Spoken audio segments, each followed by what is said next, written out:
네, 강남 대치동 마약 사건 제8부를 시작하겠습니다. 제8부는 요즘 보이스피싱의 방식인데요. 일단은 첫째는 상당히 고도화되어 있습니다. 왜 그러냐면 보이스피싱이 한국에서 이제 승승장구를 했죠. 승승장구를 하고 이제 피해가 너무나 막심하기 때문에 그거를 막고자 하는 경찰과 검찰과 법원의 노력이 상당히 있었습니다. 그러다 보니 이것을 빠져나가려고 하는 노력도 상당히 있었습니다. 그 결과 어떤 일이 생겼냐면 정말 열심히 잡았어요. 다 잡혔죠. 누가? 한국에 있는 사람들은 다 잡힙니다. 보이스피싱은 왜 계속되냐? 안 잡히죠. 누가?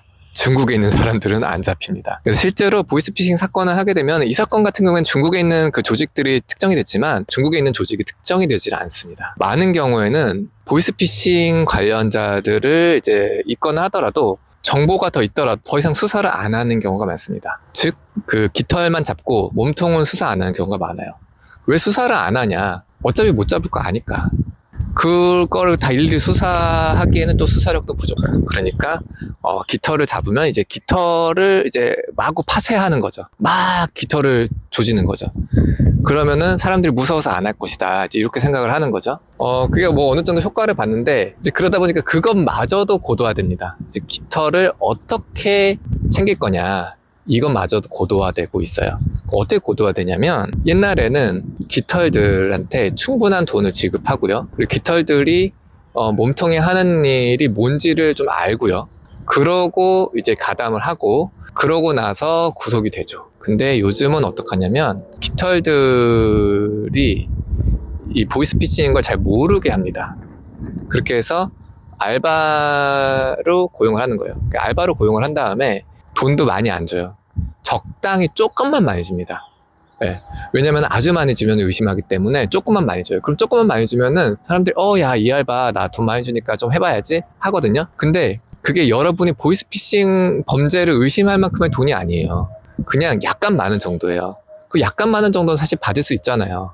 근데 사실은 이제 덫이었던 거죠. 그리고 여러분이 의심할 수 있는 보이스피싱 관련된 거 의심 다 하게 해요. 의심 다 하게 한 다음에 그 의심을 빠져나갈 만한 것들을 이제 쭉 던져주죠. 요즘은 20대들이 보이스피싱 알바를 많이 합니다. 왜 그럴까요? 순진해서 그래요. 세상 물정 잘 모르니까. 세상 물정 좀 잘 아는 사람들은 보이스피싱 알바를 잘 안 해요. 보이스피싱을 당하지. 피해자로 당하지 알바를 잘 하진 않아요. 네. 왜냐면 알바를 하려면 이제 연락도 여러 번 주고받아야 되고, 그리고 이제 그런 의심을 할 수 있기 때문에, 이제 당할 때는 이제 자기가 이제 심적으로 막 쫄리는 그런 상황이잖아요. 막 수사기관이면 어떻고, 막 검사가 어떻고, 막 영장이 어떻고, 막 이런 상황에서 이제 당하기 때문에 그때는 막 정신을 못 차리고 당하는데, 알바를 할 때는 되게 순진한 마음으로 이제 임하거든요. 이제 뭐 잘 보여서 이제 면접에 돼야지. 그리고 이거 돼서 내가 열심히 해가지고 돈 잘 모아야지. 뭐 이런 생각으로 임하기 때문에 내가 범죄를 한다는 이제 인식은 별로 하지 못합니다. 근데 이 사람의 특징이 뭐냐면 범죄인 걸 알면은 차라리 범죄를 숨길 텐데 이 사람들은 너무 대놓고 해요. 왜? 그냥 알바니까. 그래서 CCTV 많은데 그런 데서 사람 만나고 그런 데서 뭐 이제 전달짝 같은 거 그런 거 하고 다 잡히잖아요. 왜 잡히겠어요? 그렇게 순진하게 움직이니까 잡히는 거예요. 왜 이렇게 순진하게 움직이겠어요? 자기가 범죄를 돕고 있다는 걸 모르니까요. 여러분 같으면은 그거 돈 얼마 받고 몇만 원씩 받고 범죄에 연루되고 싶어요? 그런 사람 아무도 없어요. 근데 왜 자기 카드로 택시 타고 기록 남기고 자기 맨날 타던 교통카드로 지하철 타서 기록 남기고 자기 동선 다 노출되고 범죄를 숨기려는 사람은 그렇게 행동하지 않습니다. 오히려 한 수 더 떠서 나는 범죄를 숨길 건데 근데 내가 오히려 범죄를 모르는 것처럼 내 동선을 다 밝히고 CCTV 다 있는다고 나는 범죄를 모르는 사람인 것처럼 하고 싶다라고 하는 그런 고단수는 있을 수 있겠죠. 근데 그런 고단수는 어때요? 그런 적은 돈 받고 하지 않아요. 하루에 많아야 10만 원, 20만 원 되는 돈 받으면서 그런 위험한 짓 하지 않습니다. 예, 그런 고단수면 이미 돈을 많이 받아야죠. 그런 순진한 사람들이 그런 알바에 걸려요. 근데 순진하지 않은 사람은 안 걸리겠죠. 그러면은 안 걸린 사람이 많으면 못하냐? 아니요, 상관없어요. 보이스피싱 여러분 보시면 1000명한테 걸어서 뭐 1명에서 10명 정도만 걸리면 돼요. 100명을 꼬셔서 1명만 걸리면 이익되는 게 보이스피싱이기 때문에 알바도 그렇게 구합니다. 의심하는 사람 그냥 의심받고 잘라버리면 돼요. 안 하면 돼요, 그 사람. 보이스피싱 조직들은 그런 알바가 의심하고 연락 안 되잖아요. 그러면 그냥 말아요. 예, 포기해요. 연락 좀 해보고 안 하면 많아보다 그러고 어차피 많아요. 물반 고기반이에요. 보이스피싱이 피싱이잖아요. 피싱. 던져서 걸리면 올리겠다는 거예요. 던져서 걸리면 올리고 안 물면 말고. 안 무는 많은 물고기 다 필요 없어요. 던져서 걸리는 몇 개의 물고기만 있으면 되는 거예요. 몇 마리만 있으면 돼요. 그게 보이스피싱 피해자도 마찬가지고 보이스피싱 알바도 마찬가지예요. 의심할 능력이 있으면 안 걸리겠죠. 당하는 것도 마찬가지잖아요. 의심할 능력이 있으면 보이스피싱 안 당하잖아요. 보이스피싱 당하는 사람들이 당하고 싶어서 당하나요? 고의로 당하나요? 그 사람들도 몰라서 당하는 거예요. 알바도 몰라서 알바를 하죠. 알면은 그 돈 받고 안 하죠. 자기 인생이 걸려 있는데, 그 20대 초반 학생들이 인생이 걸려 있는데 자기가 평소 순진하게 잘 살던 사람이, 전과도 하나 없던 사람이, 절도도 한 번 해본 적 없는 사람이 일당 10만 원 받겠다고 20만 원 받겠다고 하겠습니까? 여러분 같으면 해요? 돈이 정말 급하면 하겠죠. 그리고 정말 급하면 정말 열심히 하겠죠. 근데 이 알바생들은 열심히 안 해요. 그렇게 그냥 다른 알바 하는 만큼 해요. 걸려요. 깃털이죠. 여기 또 깃털은 또 조져야 되지 않습니까? 그 깃털 조져요. 예. 그러면은 그 깃털은 이제 쓰고 버리는 거예요. 깃털 필요 없어요. 몸통 입장에서는. 그럼 몸통 조사하느냐? 몸통 조사 안 해요. 그럼 이제 또 하나의 희생양이 생기는 거죠. 보이스피싱 피해자도 희생양이고 보이스피싱 알바도 희생양이 되는 거예요. 그렇게 해서 보이스피싱 당하는 사람도 한국인, 보이스피싱 알바해서 이제 인생 날아가는 사람도 한국인, 그거 조사하느라 힘 빼는 사람도 한국인, 그걸로 인해서 모든 손해, 모든 비용 다 한국인, 고생한 사람 한국인, 이득 보는 사람 저기 있는 조직. 그래요. 조직 잡느냐? 못 잡죠. 안 잡죠. 네. 그게 보이스피싱의 구조입니다. 자, 이 사건 한번 볼게요. 이 사건에서 알바가 4명 있잖아요. 알바가 4명 있고, 그 위에 이제 강원도 원주에서 제조한 사람이 1명 있고, 그 다음에 인천에서 보이스피싱 연결해준 사람이 1명 있죠. 근데, 이들이 그 마약범죄 유죄가 되느냐라고 보면, 강원도 원주에서 제조한 사람은 당연히 필로폰 받아갖고 제조했으니까 그 사람은 마약범죄 유죄고요. 그 다음에, 인천에서 그 핸드폰 번호로 연결해준 사람 있잖아요. 이제 그 사람 같은 경우에는 마약범죄는 유죄일 수도 있고 무죄일 수도 있어요.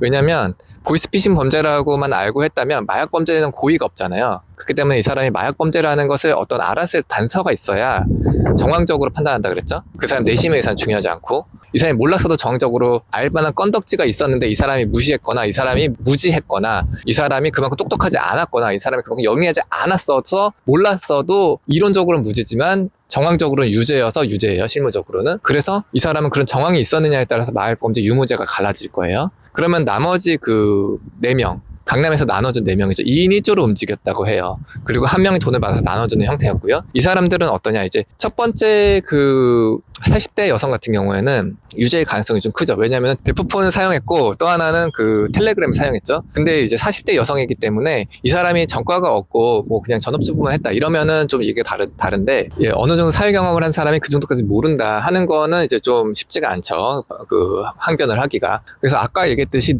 그 여자분이 알았는지 몰랐는지 중요하지 않아요. 내심에서 중요하지 않고, 외견적으로 봤을 때 이 사람이 그거를 의심할 만한 정황이 있었느냐. 그리고 또 하나는 이게 그냥 의심하는 정도가 아니라 이게 마약이라는 것을 알 수 있는 의심이 정황이 있느냐라는 거죠. 그 마약범죄가 되려면은 그 마약이라고 할 수 있는 의심할 수 있는 정황이 있느냐를 이제 봐야 되는데, 이 부분에 있어서는 상당히 그 엄격하게 볼 것입니다. 어떻게 엄격하게 보냐면은 그 사람이 이제 유죄인지 여부에 대해서 엄격하게 보는 것이 아니라 그 사람이 무죄인지 여부에 대해서 상당히 엄격하게 볼 거예요. 그러니까 웬만하면은 조그만 단서가 있으면은 이 사람은 유죄로 엮여 들어갈 가능성이 클 겁니다. 그렇게 하고 싶기 때문에. 왜? 나라는. 여러분, 입장을 바꿔보세요. 뭐 입장을 바꿔서 나는 모르겠기 때문에 억울할 수 있겠지만, 국가 입장에서는 이걸 어떻게든 틀어 막아야 되는 상황인데, 이런 깃털들을 처벌하지 않으면은 이제 나라 입장에서도 어려운 거예요. 그러니까 이제 이 사람이 억울하더라도 상당히 최대한 유죄를 보려는 그런 경향이 있는 거죠. 국가 입장에서 처벌을 하려고 하니까.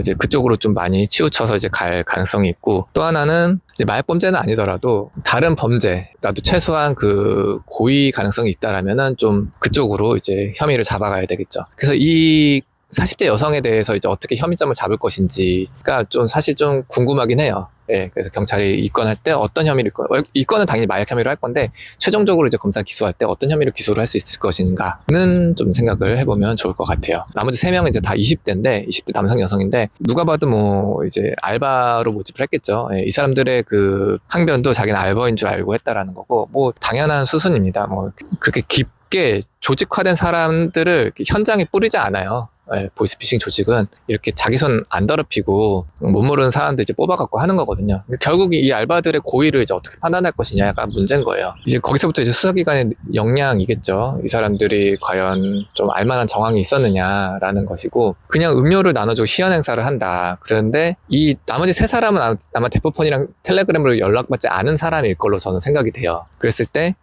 이 사람들이 이게 그냥 알바가 아니라 마약을 나눠주는 거라는 걸 알았을까라는 거죠. 근데 이 사람들이 원래 어떤 이제 잘못을 하는 사람들이면 모르겠는데 20대가 강남 한복판에서 CCTV 5군데 나 있는 데서, 그리고 정말 권력자들이 사는 그런 곳에서 한번 찍혔다가는 정말 큰일 나는 그런 장소에서 인생 걸고 음료수 한번 나눠주는 걸로 인생 날아가려고 알바를 한다? 게다가 마약이 있는 걸 알면서 그걸 학생한테 나눠준다?